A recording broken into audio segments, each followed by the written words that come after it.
Bismillahirrahmanirrahim. Jangan lupa subscribe ya. Kita akan bahas satu topik yang sebenarnya merupakan kelanjutan dari rangkaian pengajian kita tentang fikih wanita, dan kali ini fikih poligami berkaitan tentang wanita dan juga para lelaki. Kenapa kita harus membahas masalah poligami? Pertama karena poligami adalah syariat Allah Subhanahu wa taala yang harus dipahami dengan baik ya. Sehingga tidak disalahpahami, terlebih-lebih betapa banyak isu-isu dan kasus-kasus yang atau hal-hal yang tidak enak kita dengar berkaitan dengan poligami. Dan kita tahu di antara agenda orang-orang kafir adalah ingin meragukan kaum muslimin terhadap syariatnya. Ya. Di antara syariat yang mereka sering serang yang berkaitan dengan fikih Islami adalah biasanya tentang warisan ya, dan juga tentang poligami. Ini dua permasalahan yang sering digembar-gemborkan oleh orang kafir ya. Dan mereka menggambarkan bahwasanya warisan di mana dalam satu kondisi lidzakari mithlu hadzil unthayain, bahwasanya seorang laki mendapatkan 2 kali lipat dari wanita, padahal itu hanya sebagian kondisi. Kemudian mereka menggembar-gemborkan ini seakan-akan bahwasanya Islam adalah agama yang tidak adil atau syariat Allah adalah syariat yang tidak adil. Dan yang terpengaruh dengan propaganda mereka ini kebanyakannya kaum hawa, kaum wanita. Karena mereka berada pada pihak yang merasa terzalimi ya. Pada pihak yang merasa terzalimi. Tentu pembahasan tentang ini pembahasan tersendiri ya, tentang bagaimana adilnya syariat Allah termasuk keadilan dalam masalah warisan.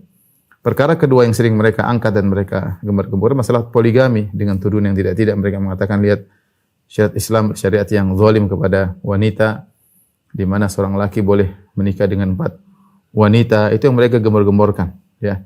Dan biasanya syubhat ini pun yang menerima dengan mudah adalah kaum wanita. Kaum wanita karena wanita dasarnya tidak mau dipoligami. Kita mengerti akan hal ini ya. Dan bahwasanya memang Allah Subhanahu wa taala telah menetapkan pada wanita al-ghairah, yaitu kecemburuan. Dan namanya dipoligami adalah perkara yang menimbulkan kecemburuan. Perkara yang menimbulkan sakit hati, duka nestapa dan banyak hal ya. Sehingga ketika dihembuskan oleh orang-orang kafir tentang syubhat berkaitan dengan poligami tidak adil, poligami adalah syariat yang zalim, maka mudah sekali diterima oleh para wanita. Sehingga yang menyedihkan muncullah dari sebagian wanita-wanita muslimah lafal-lafal yang seakan-akan benci dengan syariat poligami, menentang syariat poligami. Ini sangat berbahaya karena membenci syariat Allah Subhanahu wa taala ini berbahaya sekali, bahkan bisa menjerumuskan seorang dalam kekufuran. Ya, kalau tidak terima, tidak suka di poligami suatu hal yang biasa. Para istri-istri Nabi juga mereka cemburu ya, kepada madu mereka ya, biasa ya. Tetapi kalau saya benci kepada syariat tersebut ya, menolak syariat tersebut, kemudian mendukung orang-orang kafir untuk mengatakan syariat poligami adalah syariat yang tidak adil, ini berarti dia telah mencela syariat Islam. Jadi ini berbahaya dan bisa menjerumuskan seorang dalam kekufuran. Ibu yang dirahmati Allah Subhanahu wa taala ya. Ini ketika seorang muslim sudah ragu tentang 1 atau 2 hukum Islam, ini mengantarkan dia untuk meragukan kepada yang lainnya. Dia ragu dengan warisan, udah ragu dengan syariat poligami ya. Kalau orang kafir berhasil mencela 2 hukum ini, maka memudahkan bagi mereka untuk mencela hukum-hukum Islam yang lainnya. Maka di antara bentuk pembelaan terhadap syariat Allah, ya kita harus jelaskan bagaimana poligami. Maksudnya poligami adalah syariat yang mulia, syariat yang diturunkan oleh Rabbul Alamin, yang sesuai dengan kemaslahatan manusia. Ala ya'lamu man khalaq wa huwa latiful khabir. Tidakkah yang menciptakan lebih tahu tentang yang diciptakan? Allah yang menciptakan kita, Allah yang menciptakan laki, Allah yang menciptakan wanita, Allah yang menciptakan bumi, Allah yang memasangkan syahwat dalam tubuh manusia, Allah yang memasangkan gairah, kecemburuan dalam hati seorang wanita. Dialah yang menurunkan syariat ini, dan yang lebih tahu tentang kemaslahatan kita daripada diri kita sendiri.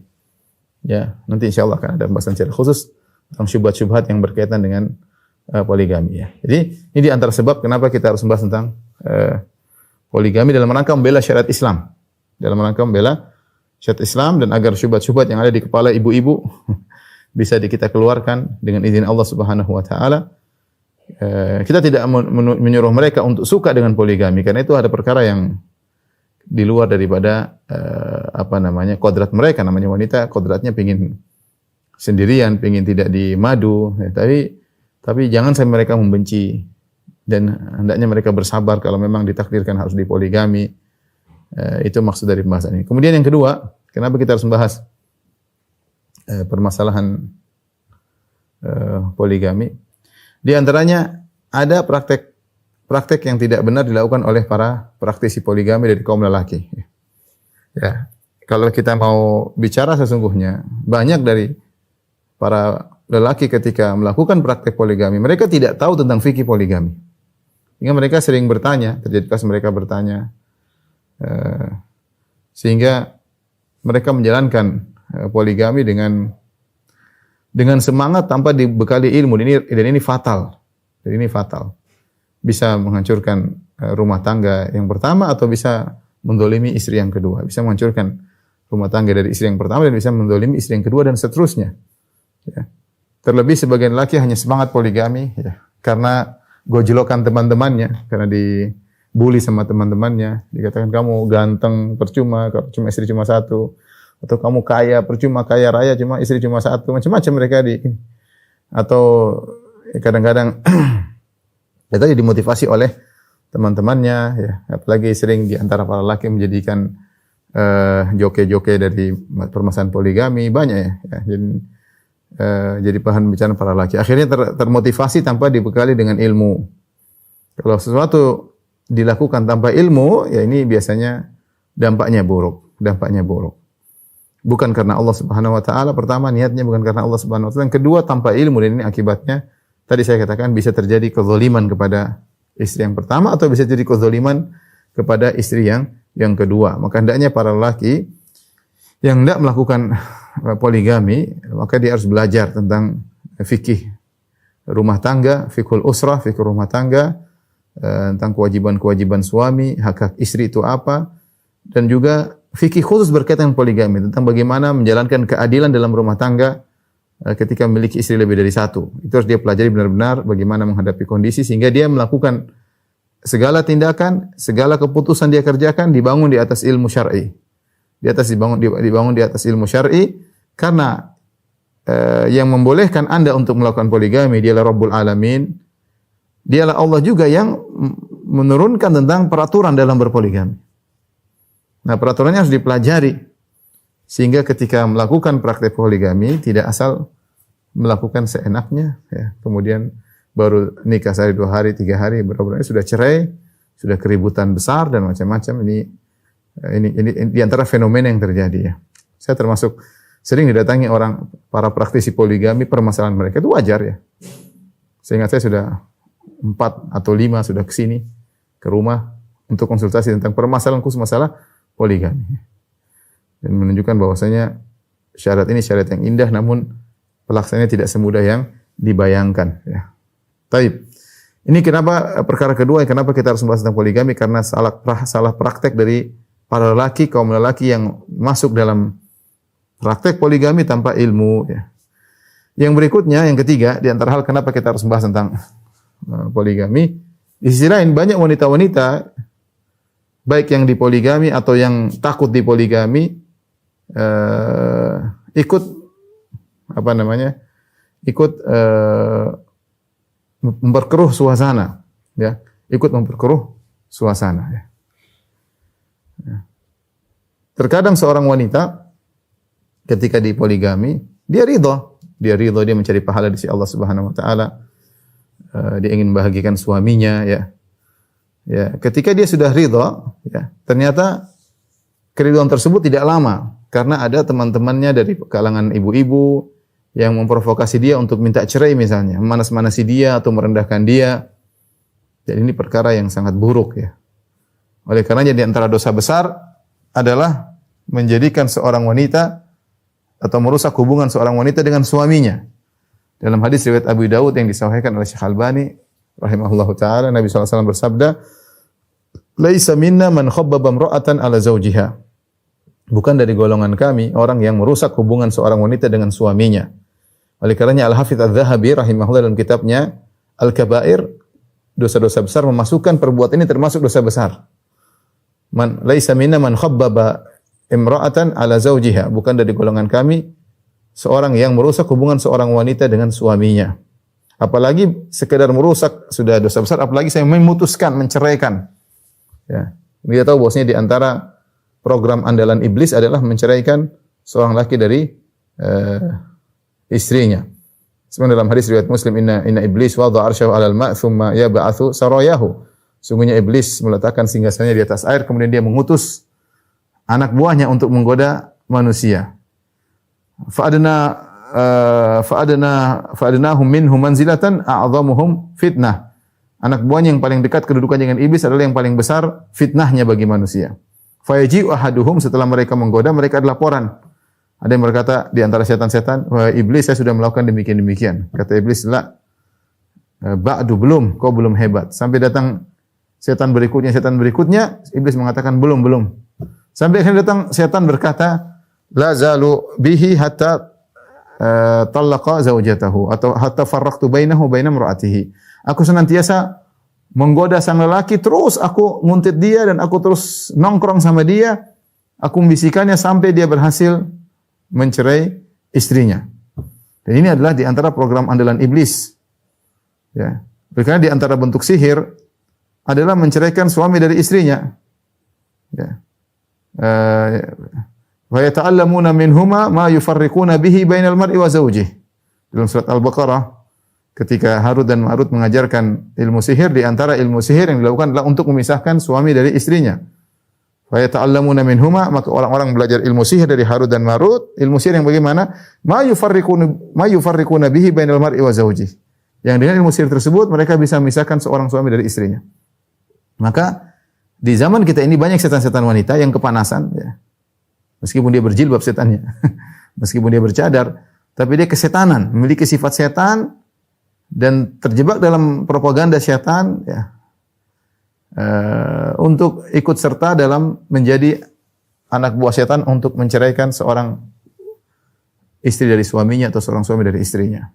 Sehingga dapat terkadang seorang wanita sudah ridha dan dia sudah hidup nyaman, tapi didatangi oleh wanita lain yang mengompari dia. Kenapa kau rela di poligami? Kenapa kau gagalkah dalam berumah tangga? Kenapa kau tidak bisa memuaskan suamimu? Kayaknya kau sudah kurang cantik. Dikesankan oleh ibu-ibu tadi, ibu-ibu setan-setan tadi, setan perempuan, bahwasanya wanita ini sudah jatuh harga dirinya, sudah tidak bernilai di hadapan suaminya. Seperti itu. Dan terus dilakukan sampai akhirnya sang istri minta cerai. Kalau enggak dia minta cerai, dia bilang ceraikan istri keduamu. Dan ini sering terjadi. Padahal Rasulullah SAW mengatakan, la tas'alul mar'atu tolaka ukhtiha litakfi'a ma fi ina'iha. Tidak boleh seorang wanita meminta kepada suami untuk menceraikan madunya, enggak boleh. Hukumnya haram. Dan ini bisa dua kondisi. Seorang wanita misalnya dilamar oleh seorang laki. Nanti wanita berkata, boleh kau nikahi saya dengan syarat kau ceraikan istri pertamamu. Ini hukumnya haram. Enggak boleh. Atau sebaliknya sudah menikah, dia bilang pilih aku atau dia. Pilih aku atau dia. Ini juga hukumnya haram. Enggak boleh. La tas'alul mar'atu talaqa ukhtiha. Rasul mengatakan, jangan seorang wanita meminta kepada suami untuk menceraikan saudarinya. Subhanallah. Rasulullah SAW mengungkapkan dengan ungkapan saudarinya. Karena madunya juga saudarinya, sama-sama wanita muslimah. Ya, enggak boleh.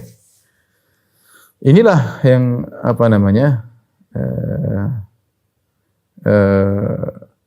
sebab kenapa kita harus berbicara tentang masalah poligami, karena ada wanita-wanita yang tidak paham tentang syariat yang ikut mendukung program iblis untuk memisahkan antara seorang lelaki dengan istrinya atau seorang wanita dari suaminya.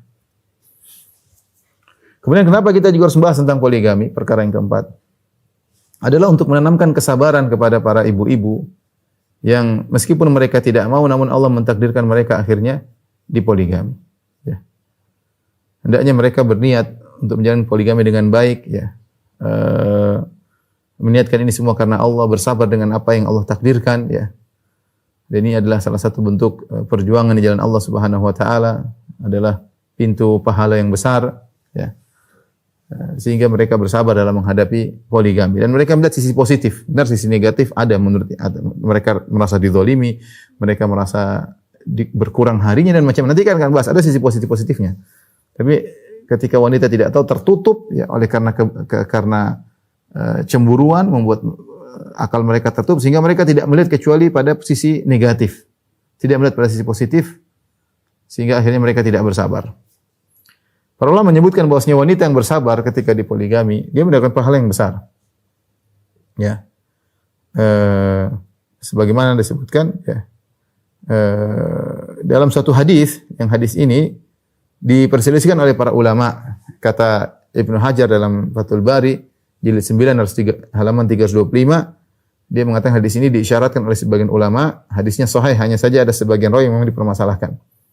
Tapi isi hadis ini, ya, sebagian ulama mensahihkan, sebagian ulama mendhaifkan. Tapi maknanya insyaallah lebih cenderung kepada kebenaran karena ditinjau dari sabarnya wanita. Hadis tersebut bunyinya begini. Innallaha ta'ala katabal ghairata 'alan nisa wal jihada 'alal rijal. Sungguhnya Allah Subhanahu wa taala mengkodratkan al-ghairah, yaitu kecemburuan, pada wanita. Dan Allah mewajibkan jihad kepada para lelaki. Faman sabara minhunna imanan wa ihtisaban kana laha mithlu ajri syahid. Barang siapa yang bersabar, ya, di antara mereka, ya, bersabar ketika di poligami berhadapan dengan ghairah, ya. Ini berkaitan dengan ghairah. Dia ada kecemburuan, dia sabar, ya, namanya terkadang ghairah tersebut keluar tapi tidak melampaui batas. Ghairah, cemburu itu boleh, tapi yang tidak boleh cemburuan yang akhirnya mengantarkan kepada berbuat zalim dan kemaksiatan. Tapi barang siapa yang bersabar di antara para wanita ketika di poligami, imanan wa ihtisaban, dia beriman dan dia berharap pahala, kana laha mithlu ajri syahid, maka bagi dia seperti pahala orang yang mati syahid. Ini hadis saya katakan tadi ada khilaf dengan para ulama tentang sahihnya. Ada yang mengatakan sahih, ada yang mengatakan dhaif, tapi seperti hadis seperti ini, hadis fadail a'mal, selama dhaifnya tidak terlalu parah, boleh disebutkan dalam keutamaan-keutamaan amal saleh. Karena kita tahu bahwasanya kesabaran atau ujian paling berat, boleh saya katakan seperti disampaikan oleh para sebagian ulama, ya.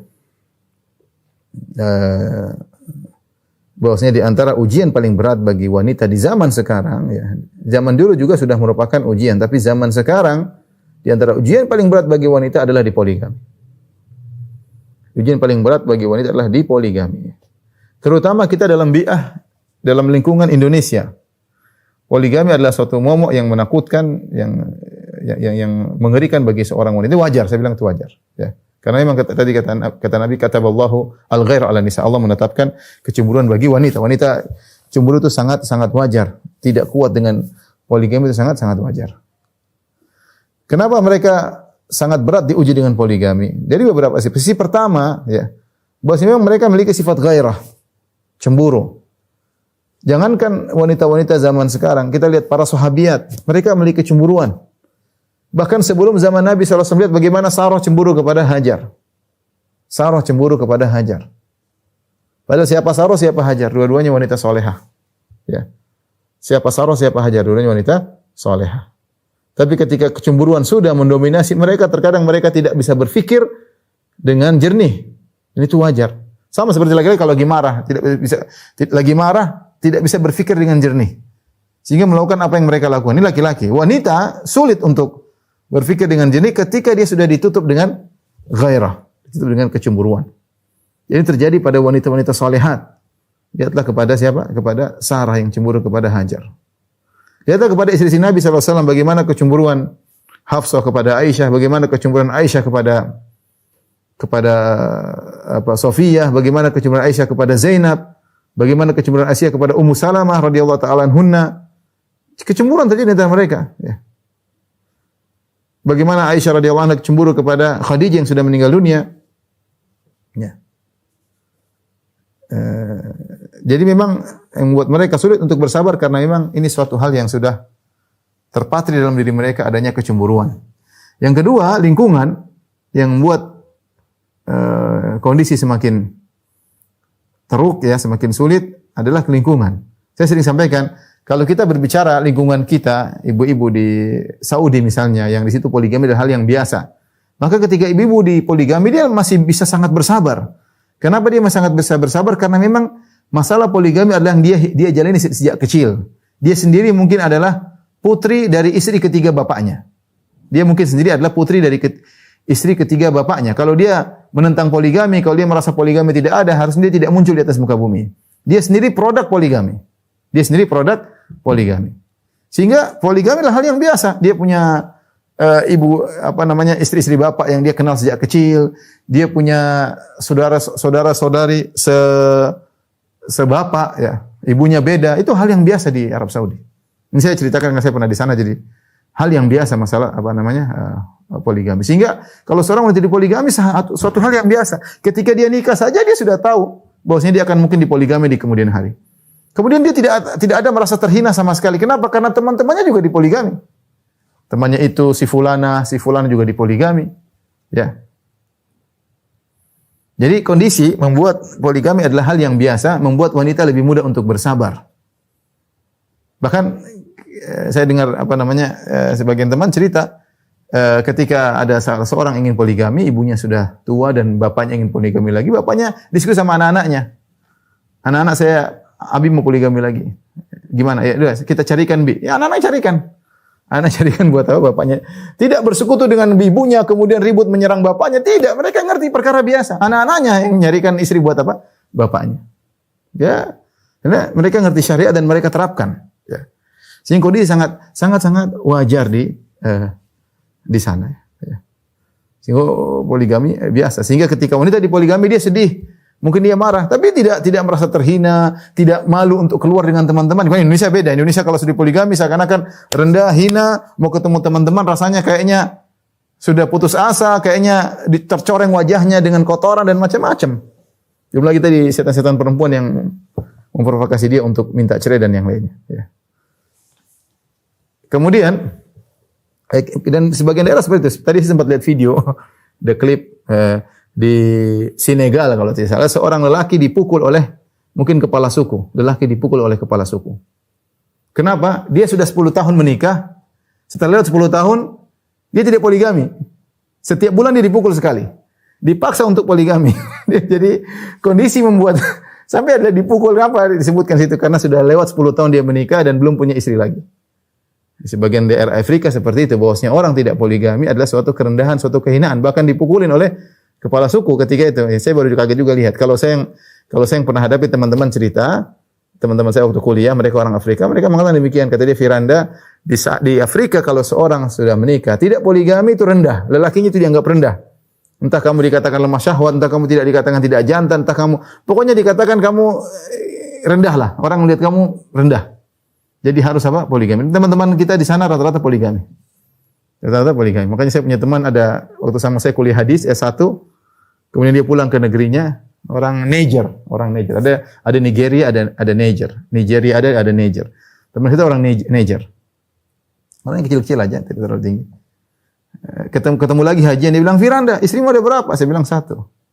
"Kamu S3 masih 1." Sudah dokter masih 1. Saya S1 istri 3, Masya Allah. Dia dokter istri. Saya 1 sudah istri 3. Jadi saya bilang wajar ya, di tempat mereka wajar. Kalau tidak poligami malah terhina, malah dipukulin tadi di Senegal, tadi saya lihat di videonya. Ya kalau kita mau poligami berat, ya. Maksud saya mau poligami harus pertama istri pasti ngamuk. Kedua belum yang marah ibu kita sendiri, ya.